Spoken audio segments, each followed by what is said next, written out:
Welcome back to Coffee and Conversation. I am actually filming this fairly late in the day, mostly because this is like my fourth attempt at filming this video, and I didn't like any of the others. So, hopefully this will be four's the charm. Let me start with, because it's right here on my neck, yellow for Catherine, for Lex's mom, for everybody dealing with cancer. We're throwing our best wishes out into the cosmos for you. And now, let's move on to the bad cat. I neglected to show this to you when I had mentioned the package that Anne sent us from Scotland. This says, put on your party pants. And I do love this little guy. So cute. But if you'll recall, I mentioned that she had sent Audie a little dressy collar. Well, we got the little tartan bow here, but also, which I don't imagine you can see clearly on camera, this is a little velveteen collar. This is a snazzy little thing. Audie ran off with it when I first took it out of the box. He heard the bell. He wanted it. I didn't think he was going to take it anywhere, so I did let him grab it. I didn't snatch it back, which I should have done, because once he got it, it was his and it was gone. But he did bring it back, and as you can see, he didn't damage it in any way. I guess he just played with it a little. Brought it back, so now he's got his snappy collar in case, maybe Camilla will invite him to tea, and then he'll be properly dressed.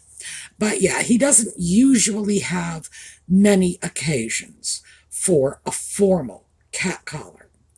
But if he does, he's got the collar now. So I think this is great.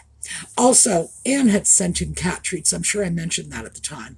And I'm afraid he's starting to acquire a taste for European cat treats.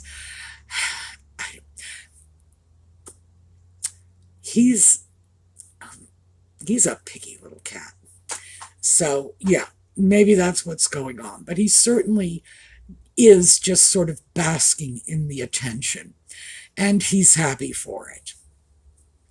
All right, he is on the other side of the room. Are we sleeping? I think he's sleeping, which is good, because he wasn't earlier. Earlier, he was climbing all over me. So now we're quiet. He has been also, I should probably throw this out. He's been pet shopping. He goes out, tries to find small animals. He doesn't hurt them. That's how I know he's pet shopping, because when he is hunting for dinner, that's a very different story. But he brings them back safe and unharmed, gives them to me, and it's my job at that point, to bring them inside, adopt them into the family, make them his pet. Not happening. I wait until I can distract him, and then I free the little animal. I have, in fact, shown films on videos in the past when I've gotten something or other that he's caught, stuck it in a little cage, waited until I got him safely indoors, and then I release his little would-be victim. Well, of course, he sees it as his little would-be BFF. And then I just release them so they go off. No, Audie cannot keep squirrels, chipmunks, rabbits, whatever, as pets. No, it's not happening. But he certainly does want to. And I expect it's just that he's lonely. He has been lonely since the pandemic. He lost his dog just before the pandemic. And after that, suddenly pandemic, no visitors, that affected him. And he's a very, very social animal. He loves people. And I think he does become a little, I don't know, off his feed, so to speak, when he feels like the world is passing him by, that he's here, everybody else is someplace else, and nobody's interacting with the cat. So I'm inclined to indulge him a little too much when he gets in states like this, because I get it. It's hard enough for human beings who can process what's going on to understand the drastic changes in our socialization patterns over the last 5 years. He's a little cat. He's got a brain this big. How's he going to process this? So I do indulge him. But I'm hoping that with enough attention at home, in other words, if I run around doing everything he wants me to do and acting like his devoted servant 24/7, he'll be able to work past it and get into whatever a normal psychological state is for a cat. I have no idea what that is, but that's our goal. That's what we're working on. All right, we'll be back in a minute or two.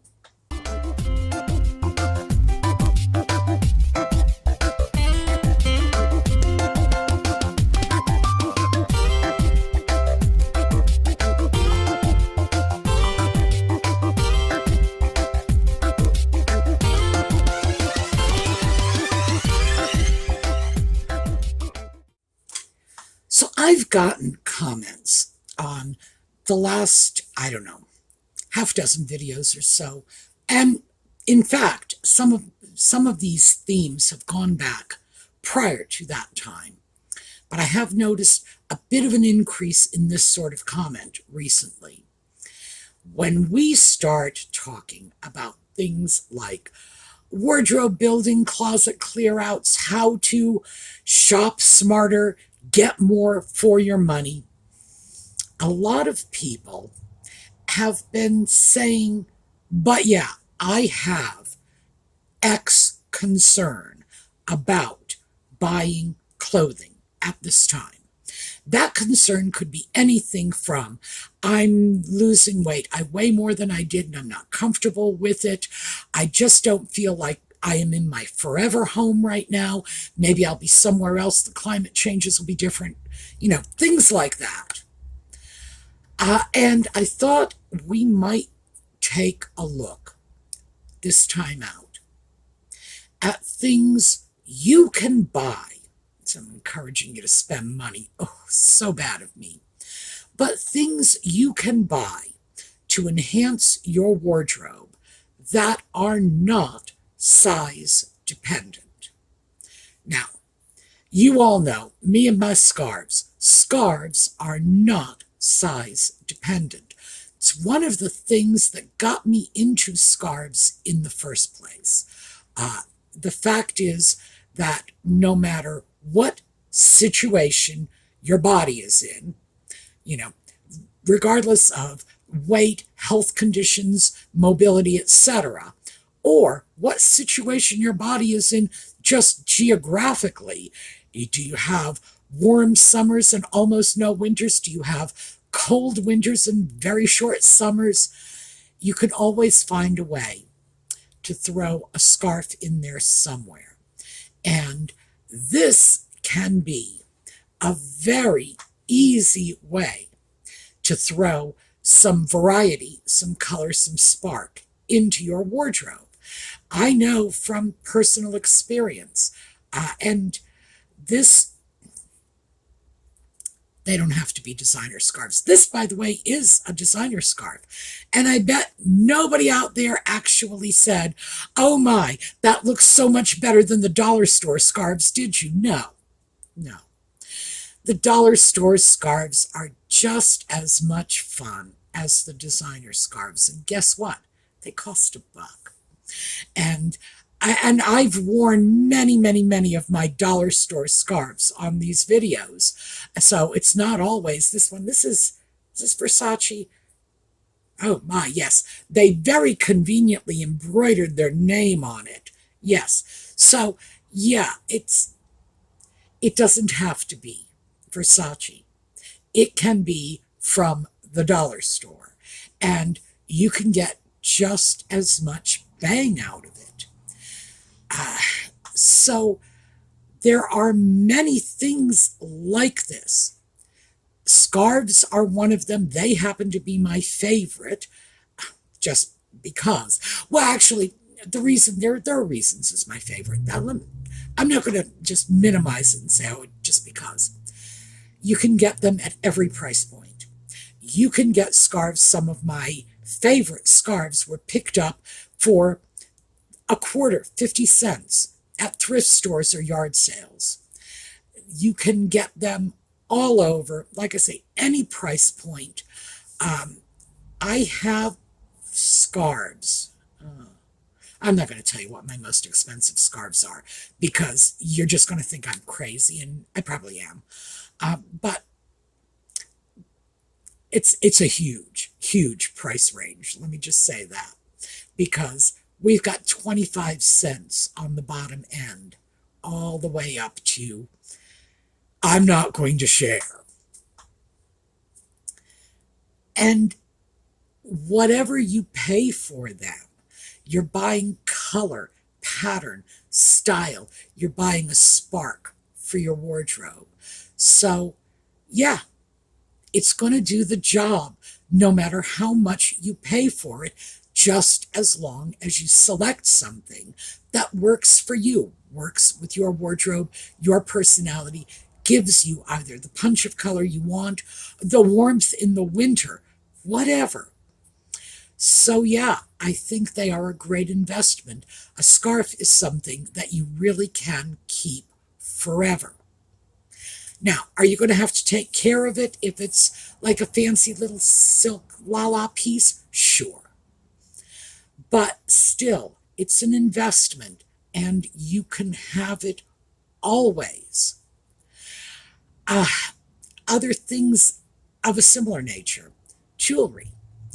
Now, for me, and again, I come back to my own criteria simply because it's all I can truly speak to. I can't tell you what's going to work for you. You would have to decide that on your own. For me, I like antique pieces. You give me something, from the late 19th, early 20th century, I am happy as a clam. Here, 1944. I am happy as a clam. That really is. It's marked on the inside, 1944. So I like older stuff. The advantage to antique and vintage pieces is if it was fashionable, in this case 80 years ago, and it's still fashionable today, odds are it's going to be fashionable tomorrow.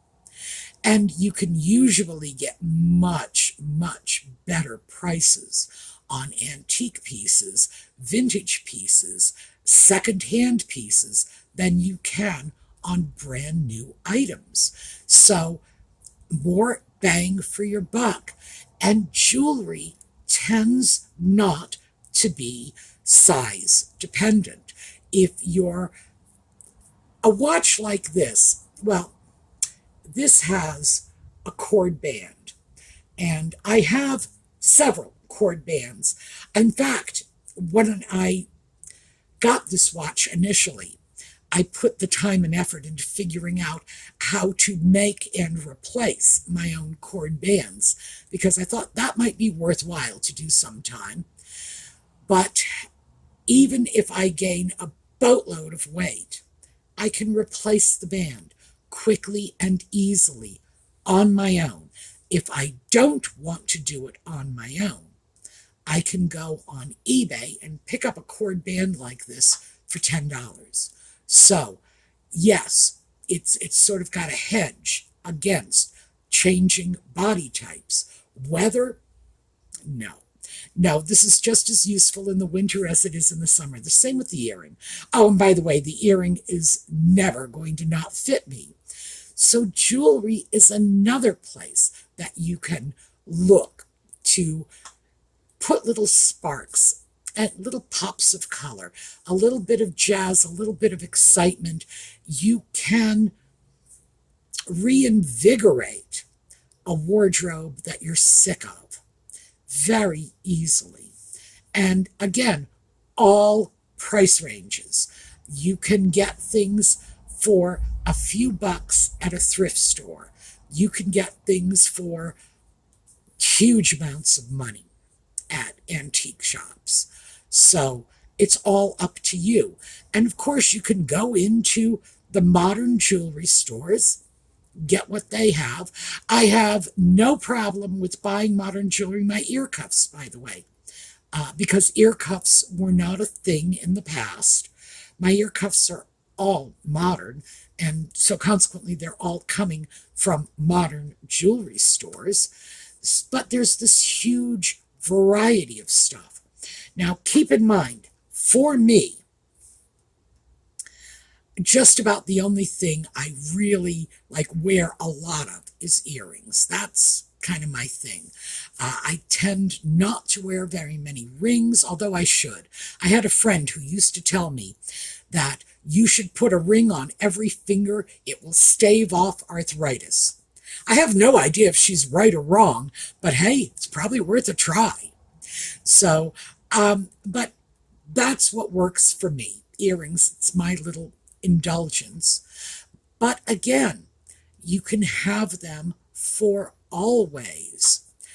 Bags and shoes, hats, these are all things that are largely size-proof. I'm not going to say they're entirely size-proof. A handbag is entirely size-proof. If you are in the process of losing weight, if you are in the process of gaining weight, a bag is not impacted by this, not at all. It's not impacted by your geographic situation. A bag that works in Miami is going to work in Bangor, Maine. So, no, not an issue. And that makes them safe expenditures in these times of flux.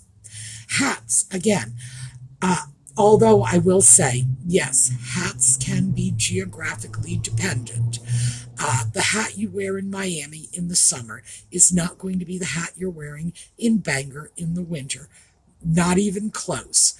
But it's still going to fit you. And in fact, the summer hat from Miami might work very well in August in Maine. That's an old Maine joke, by the way. They say Maine has 2 seasons, August and winter. By the way, they're right. Just for those of you who've never been to Maine, that is the absolute truth. So that August hat, it's going to work in Miami, it's going to work in Bangor.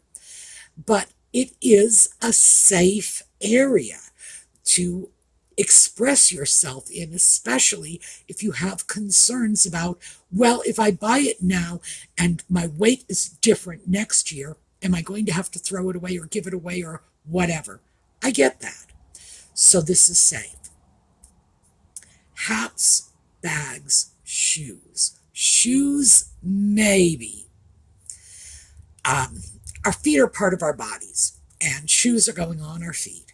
And in fact, if you are in the process of gaining weight, your shoe size might increase. It's likely that the width would increase quicker than the length. So in other words, if you are a 7.5B, remember 7.5 is the length size, B is the width. 7.5B, and you're in the process of putting on weight, you could find yourself becoming a 7.5C. Yes, it's possible.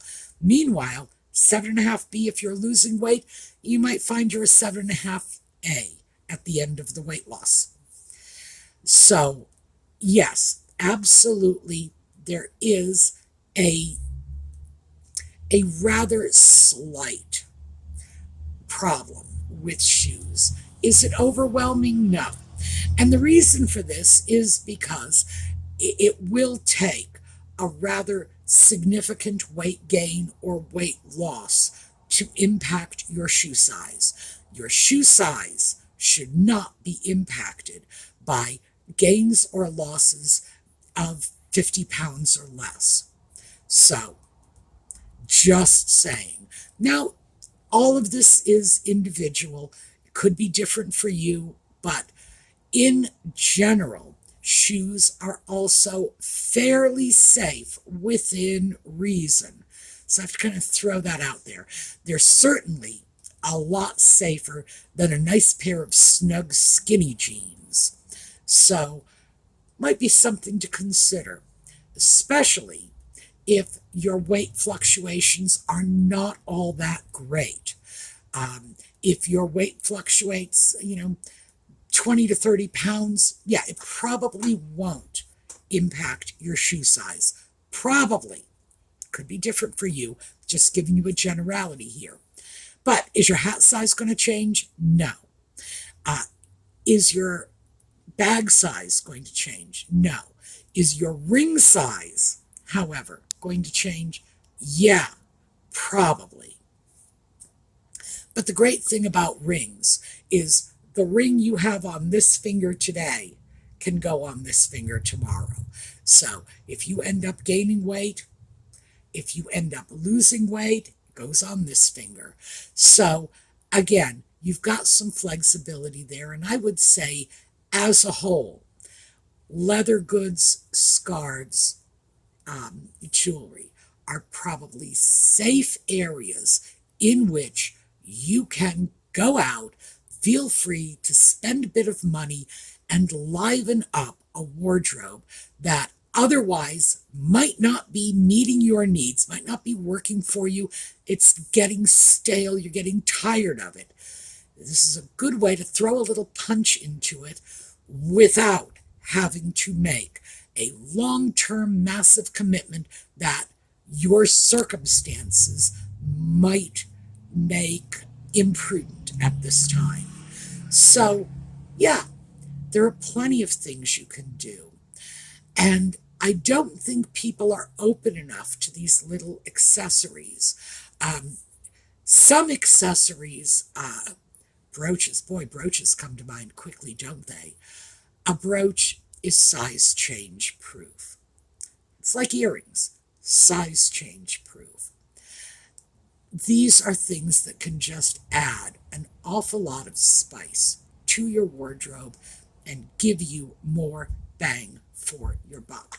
In my own personal situation, I'm wearing something bright pink today, I have perhaps half a dozen tops that are in nice bright colors. I love color. I really do. But I tend to deal with color with my scarves rather than, my tops and pants and whatever. I tend to be a lot more conservative in that. But this was a fun summer t-shirt. And I'm probably not going to be able to drag it out because we are coming into the colder weather, so this may well be the last time you see this for a couple of months. Color, pattern, it's fun stuff. And I know I spoke a couple of videos ago about how prints do not age well, and in fact, most of them do not. You're usually much better off with solid colors. But here's the thing. Solid colors, even this, which is a bright pink, I think everybody will agree, this is not a dull color, but it's a solid. Solid colors can get very, very boring after a while. And we all need the opportunity to just have a little bit of color, a little bit of change, and it doesn't matter. I guess that's the point that I'm trying to throw out here desperately. It doesn't matter if your present circumstances are not conducive to a major close buy. It's okay. Wherever it is you want to get to, you'll get there eventually. And in the meantime, you don't have to do without. You don't have to go into the closet, into the dresser drawers, and look at the same old stuff that you are desperately tired of and say to yourself, I'm not going to change this because I am working on losing weight and I do not wish to buy clothing in this size. I say that all the time. It's okay. You can find your sparks of color, pattern, interest, mood elevation, because I know that's what it is for me. It's hard to be gloomy when you're wearing bright, happy colors. It really is. So I feel it's important to throw some joy into our wardrobes. Put on things that make you happy. And I'm not going to say put on things that spark joy, because that's different for everyone. But put on things that put a smile on your face. It's important because it's part of our mental well-being. There are ways to do it. Absolutely. It's just that we may need to look at different things during these fluctuating periods in our lives.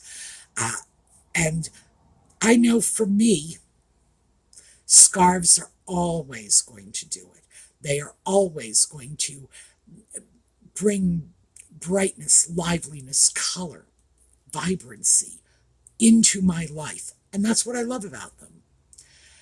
Do I have to go out and get a whole new, bright, vibrant, colorful wardrobe tomorrow? No, of course not. Of course not. But I don't have to live within the confines of a dull wardrobe until whatever point I get to, when, my weight stabilizes, or I get to my forever home, or whatever's going on in my life gets sorted out so that I can focus on this. No, absolutely not. I don't have to wait. You don't have to wait. So that is what I wanted to share with you. Just, there are so many ways to do this, so many ways to deal with it. And we do have plenty of options available to us. Oh, gosh, I'm sitting here thinking glasses. A lot of people like to change out their glasses frequently. I change out my glasses frequently because I need to. Prescription changes, and I will need to go get a new prescription. I will often get a new pair of glasses while I'm doing it. But I also tend to stick with the same general type of glasses I have always had that I'm comfortable with. You don't. If you want to express yourself with new glasses, remember, they are very largely weight, circumstance, situation proof. The glasses that fit you when you are at your ideal weight are probably still going to fit you just fine if that ideal weight is varying by, oh my gosh, by more than 50 pounds, I would say, because there's a lot of spring built into these little buggers. So yes, they are flexible. They can adjust right along with you. All right, that is what I wanted to share with you, because I hope that some of you will be able to see that yeah, I know it looks like you shouldn't be buying anything at all because you're not where you want to be. But you can start moving in that direction with small purchases, just keeping them in the realm of what is generally considered accessories. And they'll work just fine. All right, we're going to take a look at a slideshow on the way out. Audie has finally stopped photobombing, so he's sleeping. I thought he might have come over because he had, every time I had started this video before, he came over to visit. No, not this time. We're going to look at a slideshow on the way out. I hope to see you again tomorrow. Go over to the suemeangels Facebook page. Check them out. The giveaways are going on, and I really do want to make sure as many of the scarves can go out to new homes as we can manage, especially the yellow for Catherine scarves. I want to see these all find new homes so that we can spread the joy. All right, I will see you all next time, and in the meanwhile, have a terrific day.